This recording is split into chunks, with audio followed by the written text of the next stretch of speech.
구독자 여러분, 안녕하십니까? 대상포진 발병률이 약 50%나 됩니다. 국민 2명 중에서 1명이 대상포진에 발병하게 됩니다. 대상포진에 걸린 환자 10명 중에서 약 3명이 심각한 후유증인 신경병증에 걸립니다. 옷깃만 스쳐도 칼로 찌르는 듯한 날카로운 통증이 평생 동안 반복될 수 있는 심각한 신경병증이 무려 30%에서 생깁니다. 그리고 특별히 어떤 환자들은 대상포진 발병할 가능성이 일반인의 10배나 됩니다. 이런 분들은 꼭 백신을 맞는 것이 유익합니다. 이 시간에는 대상포진에 걸렸을 때 어떻게 치료하면 심각한 합병증인 신경병증을 최소화할 수 있는지, 그리고 새로 나온 비싼 대상포진 백신이 어떤 사람이 꼭 맞아야 되는지, 그리고 기존에 나온 이 백신은 어떤 사람이 맞으면 좋은지, 이런 전반적인 이 대상포진에 대해서 말씀드리겠습니다. 거의 대부분은 어려서 수두에 걸린 다음에 수두 바이러스가 죽지 않고 살아서 잠복해 있습니다. 어디에 있냐면 이 척수신경 따라서 양쪽으로 계속 이런 늑간신경이 나오고 있는데요. 대략 이 정도에가 이 바이러스가 잠복해 있습니다. 그러다가 너무나 피곤하고 너무나 면역이 떨어지고 그러면 증식해서 이 신경을 쭉 따라가면서 띠 모양으로 넓게 이렇게 염증을 일으키면 이게 대상포진입니다. 이런 식으로 신경을 따라서 이 띠 모양으로 대상포진이 되겠습니다. 대부분 사람은 신경절, 여기 척수신경의 이 신경절입니다. 여기가 이 척수신경의 신경절에 수두바이러스가 잠복해 있습니다. 그리고 면역이 저하되면 요즘 사람들 너무나 열심히 살면서 잠 못 자고 계속 과로하고 또 스트레스 받고 그러면 면역이 떨어지고 그때 발생하는 것인데요. 신경줄을 타고 내려오면서 신경에 염증을 일으킵니다. 그래서 띠 모양을 이루기 때문에 대상이라고 하는 것이고, 문제가 이 신경에 수초가 있습니다. 그 신경의 껍질, 그거를 염증을 일으킵니다. 그래서 통증이 극심한 이 신경통이 발생하는 것이고, 그것 때문에 결국 이 신경통 후유증이 남게 됩니다. 이 신경통은 비가역적입니다. 회복이 안 된다는 뜻입니다. 그렇기 때문에 걸리지 않도록 하는 것이 최선이고, 걸렸을 때는 염증을 최소화시킴으로써 신경통 후유증을 감소할 수가 있는 것입니다. 조혈모세포를 이식한 분들은 면역이 굉장히 떨어져 있는데 거의 100% 가까이에서 대상포진이 발생합니다. 그래서 아마 병원에서도 이런 분들은 꼭 대상포진 백신을 맞으라고 했을 것입니다. 그런데 과거에는 이 생백신이라서 맞지 못했는데 이번에 나온 백신은 사백신이라서 맞을 수가 있습니다. 이 암이나 장기 이식하신 분, 면역억제제, 류마티스 질환으로 인해서 면역억제제 하신 분, 또 장기 이식을 하면 평생 면역억제제를 드셔야 되니까 이런 분들은 이 80%, 90%에서 대상포진이 발생하기 때문에 새로 나온 이 사백신 대상포진 접종을 하시면 아주 유익하겠습니다. 대상포진이 이 수포 발진이 생기는 수포성이 70%, 그리고 피부에 전혀 이렇게 병이 나타나지 않는 비수포성이 30%가 됩니다. 이게 문제인데요. 처음 증상은 가벼운 통증, 가려움, 화끈거림, 이런 증상이 생기다가 하루에서 3일 정도 이 증상이 있다가 이후에 수포성 발진이 생깁니다. 그런데 이런 수포성 발진이 생기지 않는 사람도 약 30%나 되기 때문에 이것을 구분하는 것이 사실은 이 의료진의 경험입니다. 그리고 눈 주위, 귀 주위, 이런 얼굴, 이런 부위에 생겼을 때는 시신경이나 청신경의 손상, 염려가 있기 때문에 즉시 대학병원이나 해당 전문의에게 전원하는 것이 기본 원칙으로 되어 있습니다. 경과를 보면 치료하지 않아도 자가치유가 됩니다. 굳이 병원에 가서 약 먹고 주사 맞고 하지 않아도 저절로 일주일 정도 지나면 치유가 됩니다. 문제는 빨리 치료를 하는 것이 중요합니다.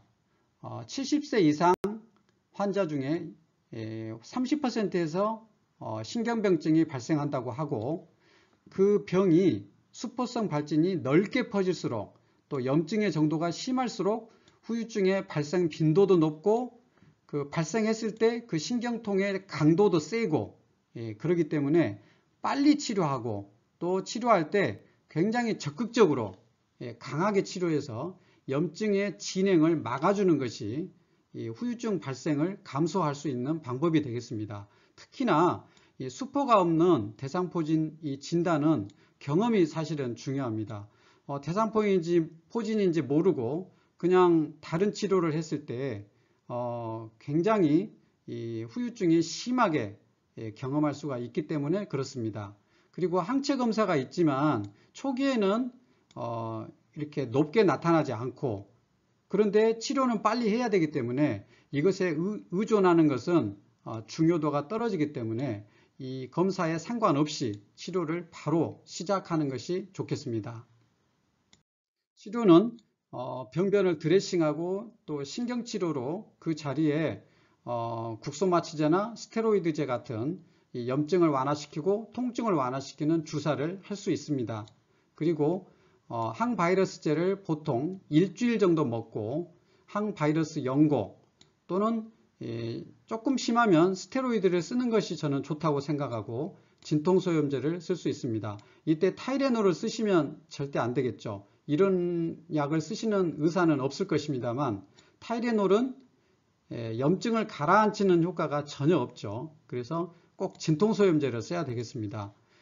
아까 말씀드렸지만 초기 치료, 빨리 치료할수록 후유증이 적게 나타난다는 거, 이것이 이 치료가 바로 치료의학에서 하는 치료고, 저희 기능의학에서 하는 치료는 비타민C 고용량 주사를 약 3일 연속 맞추는 것을 권고합니다. 왜냐하면 이 신경병증, 신경의 염증, 그것을 최소화시키는데 이 주사가 꽤 효과가 있습니다. 또 스테로이드제 국소 주사를 할 수도 있고 안 할 수도 있습니다. 그리고 비타민 D 고용량 투여를 1주간 권장합니다. 비타민 D는 보통 5,000 유니트를 매일 보통 건강 유지 목적으로 드시는데, 이럴 때는 훨씬 더 많은 용량을 일주일간 투여하고 그 이후에는 줄여서 투여하는 면은 굉장히 유익하겠습니다. 그리고 휴식과 수면이 매우 중요합니다. 잠은 정말 하루 종일 잠을 주무시는 것이 좋습니다. 그리고 절대로 무리한 일을 하시면 안 되겠습니다. 이것이 부족해서 결국은 대상포진이 발생했기 때문에 이것처럼 중요한 것이 없겠습니다. 그래서 치료 목표는 신경의 염증을 최소화하는 것. 그 이유는 신경병증, 후유증, 이것이 무서운 후유증이니까요. 이것을 최소화하기 위해서 신경염을 최소화하는 치료를 하겠습니다. 백신을 비교하겠습니다. 기존 백신은 조스타박스 스카이조스타 상품명이고, 싱그릭스가 새로운 백신인데요. 비용은 새 백신이 꽤 비쌉니다. 그리고 면역억제자 접종 여부는 기존 백신은 생백신이어서 놓을 수가 없었습니다. 그렇지만 지금 새로 나온 백신은 사백신이기 때문에 접종이 가능합니다. 그래서 암 환자나 또는 면역 억제제를 투여하고 있는 그런 환자들, 또 조혈모세포 이식한 환자들, 이런 분들이 거의 90%에서 100% 대상포진이 발생하기 때문에 이분들이 사실은 꼭 접종을 받아야 되는데, 지금 기존의 백신은 이 생백신이라서 이걸 맞으면 오히려 이 백신 때문에 이 대상포진이 발생할 가능성이 있었기 때문에 못 맞았는데, 새로 나온 백신은 맞을 수가 있게 되어서 정말 이분들에게는 큰 기쁜 소식이 될 것으로 생각됩니다. 예방효과는 기존 백신은 약 60%이고 새로 나온 백신은 95%로 훨씬 차이가 있고, 그리고 기존 백신은 5년 후에는 접종하고 5년 후에는 예방 효과가 대폭 감소되는 그런 단점이 있었는데 새로 나온 백신은 9년 후에도 효과가 높게 유지되는 걸로 나타났습니다. 나온 지가 이제 9년 정도 지났기 때문에 지금 9년까지밖에 알 수 없지만 아무튼 백신 맞은 지 9년이 지난 후에도 높은 예방 효과를 유지하고 있다는 그런 장점이 있겠습니다. 인구 1000명당 매년 대상포진 발병률을 보면 이 새로운 싱글익스를 접종한 군에서는 0.3명, 그리고 접종하지 않는 군에서는 9.1명으로 약 30배 차이가 납니다. 그러니까 이 싱글익스를 맞았을 때 이렇게 높은 이런 그 발병 예방 효과가 있다는 그런 연구가 있습니다. 이 파란색이 기존 백신이고 이 주황색이 싱글익스 새로 나온 백신인데 이 연령대별로 이 예방 효과를 보았습니다. 그래서 이 기존 백신이 50대에서는 약 70%이고 새로 나온 백신은 97%로 차이가 있고, 그리고 60대에서는 기존 백신은 64%, 70대에서는 41%로 이 기존에 그 맞았던 백신은 나이가 먹은 사람이 맞았을 때 그 예방 효과가 뚝 떨어져 버립니다. 하지만 새로 나온 싱글익스라는 백신은 이 70대 이 나이가 먹어서 접종을 했더라도 높은 예방 효과를 보이기 때문에 나이 먹은 사람들은 이 기존 백신보다는 이 싱글익스를 맞는 것이 훨씬 유익하겠습니다. 그래서 둘 중에 뭘 맞으면 좋을까요? 이것을 정리를 해봤는데요. 새로 나온 싱글익스는 신경통증, 후유증 예방 효과도 굉장히 높습니다. 91%. 기존의 백신은 약 60% 정도 잡았는데 싱글익스는 91%. 약 10명 중에서 9명은 예방 효과가 있다는 뜻이고, 싱글익스를 꼭 맞았으면 하는 경우는 어떤 경우냐면 60대 이상 나이 먹은 분들은 꼭 맞는 것이 좋겠고, 또 면역 억제제 상태일 때 이런 분들은 대부분 거의 100% 가깝게 대상포진이 발생하기 때문에 꼭 싱글익스를 맞는 것이 좋겠습니다. 이 두 가지 경우에는 싱글익스를 맞는 게 좋겠습니다.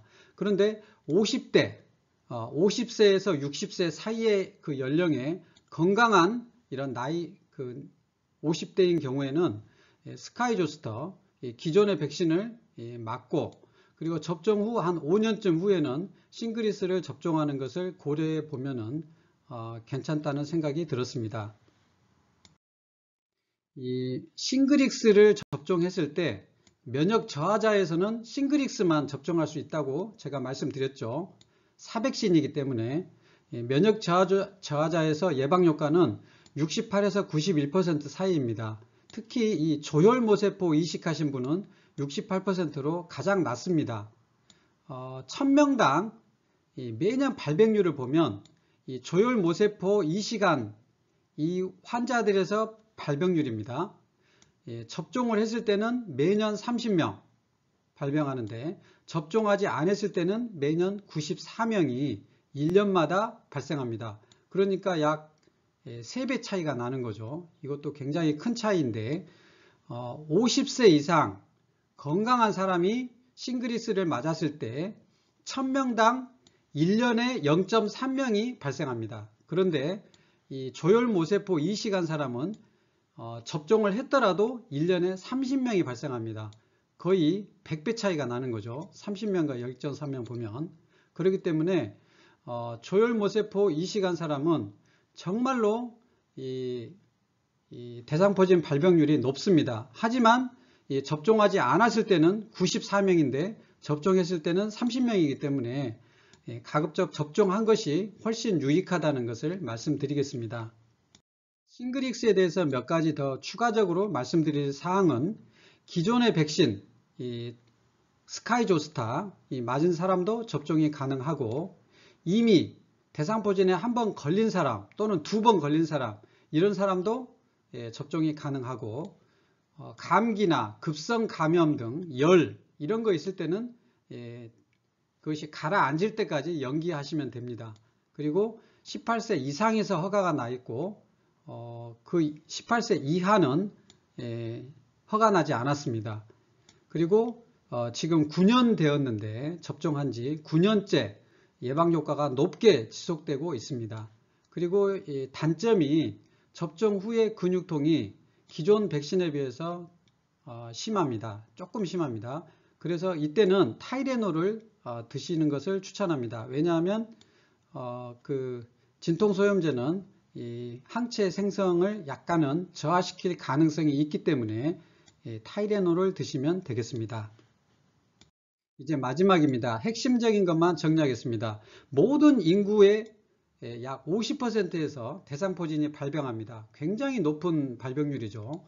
특히나 면역 저하자 이런 분들은 90% 100%까지 대상포진이 발생합니다.